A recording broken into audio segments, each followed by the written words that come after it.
ভালো লাগছে।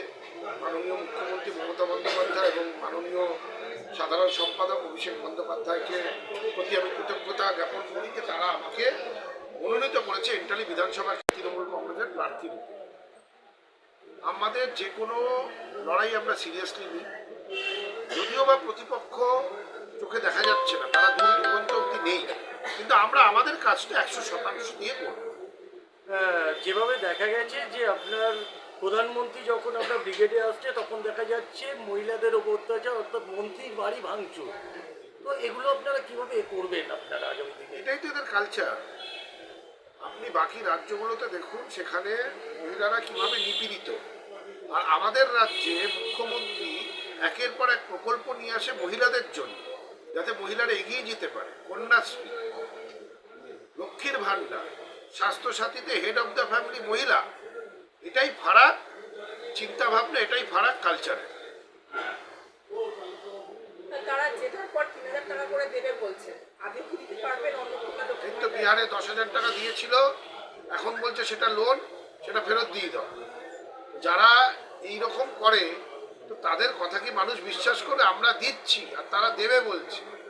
তাদের যদি আমরা উদাহরণ নিই, বাকি রাজ্যগুলোতে যা বলেছে কিছুই করেনি, আর আমরা যেটা বলি সেটা সম্পূর্ণরূপে করে দেখাই। এটাই মমতা বন্দ্যোপাধ্যায়ের নীতি। তারা মুসলিম ভোট চায় না, কিন্তু এখন বলছে রাষ্ট্রবাদী মৌলানা মানে ভারতীয় যে মুসলিমরা আছে তারা যেন বিজেপিকে ভোটটা দেয়। কি বলবেন এখানে? দেখুন, এরা তো ধর্মের রাজনীতি করে, সাম্প্রদায়িক একটা দল, আর আমরা ধর্ম নিরপেক্ষ দল। আমাদের কাছে সকল ধর্ম সমন্বয়, এটাকে সামনে রেখে আমরা বাংলাকে এগিয়ে নিয়ে যাচ্ছি। মাননীয় মুখ্যমন্ত্রী এবং আমাদের সকলের নেতা মাননীয় অভিষেক বন্দ্যোপাধ্যায় রাজ্যকে এগিয়ে নিয়ে যাচ্ছে। আর এরা ভেদাভেদের কথা বলে, এরা ভাগ করার কথা বলে। বাংলার মানুষ সচেতন, বাংলার মানুষ জানে যে এদের মতো দল বাংলার সৃষ্টি, কৃষ্টি, সংস্কৃতির সাথে এদের কোনো মেল নেই। তাই জন্য এদেরকে প্রত্যাখ্যান করতে। দেখুন না, নির্বাচনের পর নির্বাচন এদের গ্রাফ হচ্ছে নিচের দিকে। প্রতিদ্বন্দ্বী হিসেবে কাকে দেখছেন এখান থেকে? প্রতিদ্বন্দ্বী আমরা আমাদের নিজেরই, কারণ আমরা একটা টার্মে যা কাজ করি, পরের টার্মে চেষ্টা করি সেই বেঞ্চমার্কটা অতিক্রম করে আরো বেশি করে মানুষের জন্য কাজ করা। আজকে প্রতিদ্বন্দ্বী আমরা আমাদের নিজেরই। এর আগে বিধানসভার বিধায়ক আপনার বাবা ছিলেন, এবারে নতুন প্রার্থী আপনি, কতটা আশাবাদী? না, বাবা 15 বছর বিধায়ক ছিল, তিনি ওখানে দীর্ঘ সময় ধরে মানুষের কাজ করেছে। আমিও এন্টালি বিধানসভা কেন্দ্রের অন্তর্গত 58 নম্বর ওয়ার্ডের পৌর প্রতিনিধি, আমিও সেখানে কাজ করেছি। এন্টালি বিধানসভা কেন্দ্রের প্রতিটা ওয়ার্ডেই আমার জনসংযোগ রয়েছে। যে মানুষ যাকে সর্বদা পাশে পায়, মানুষ তাকেই সাথে চায়।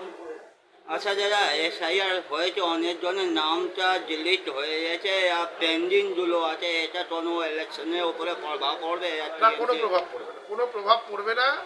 এসআইআরে এরা একটা চক্রান্ত করেছে, কিন্তু সেই চক্রান্তটা আমাদের দল ধরে নিয়েছে। আমাদের নেতা অভিষেক বন্দ্যোপাধ্যায় শুরু থেকে সক্রিয় ভূমিকা নিয়ে যাতে এসআইআর এর মাধ্যমে এরা এদের চক্রান্তকে সফল না করতে পারে সেই প্রচেষ্টা চালিয়ে গেছে। আপনারা দেখেছেন কিভাবে মানুষের স্বার্থে মমতা বন্দ্যোপাধ্যায়, আমাদের মাননীয় মুখ্যমন্ত্রী, তিনি সুপ্রিম কোর্টে গিয়ে জনগণের হয়ে সওয়াল করেছেন।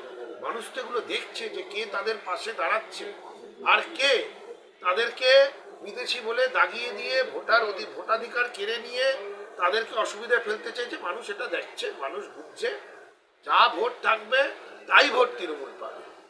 যেভাবে দেখা যাচ্ছে প্রধানমন্ত্রী এসে একই মঞ্চে দিলীপ ঘোষের সঙ্গে করমর্দন করেছে, তারপরে দিলীপ ঘোষের এতটাই বেরিয়ে বলেছে যে এবারে কালীঘাট আক্রমণ হবে।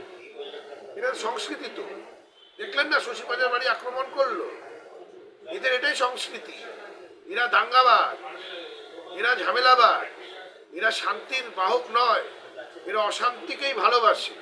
কিন্তু এটা বাংলা, বাংলার মাটি দুর্ভেদ ঘাঁটি। এখানে এইসব করতে এলে বাংলার মানুষ পুরোপুরি প্রতিরোধ গড়ে তুলবে এবং এদের এই রকম কোনো ষড়যন্ত্র এখানে সফল হতে পারবে না। তারপরে এও কথা বলেছে যে আমরা ক্ষমতা এলে আসল উন্নয়ন করবো এবং সোনার বাংলা বানাবো। তাহলে এই বাংলা কি এতদিন লোয়ার বাংলা না ইটের বাংলা?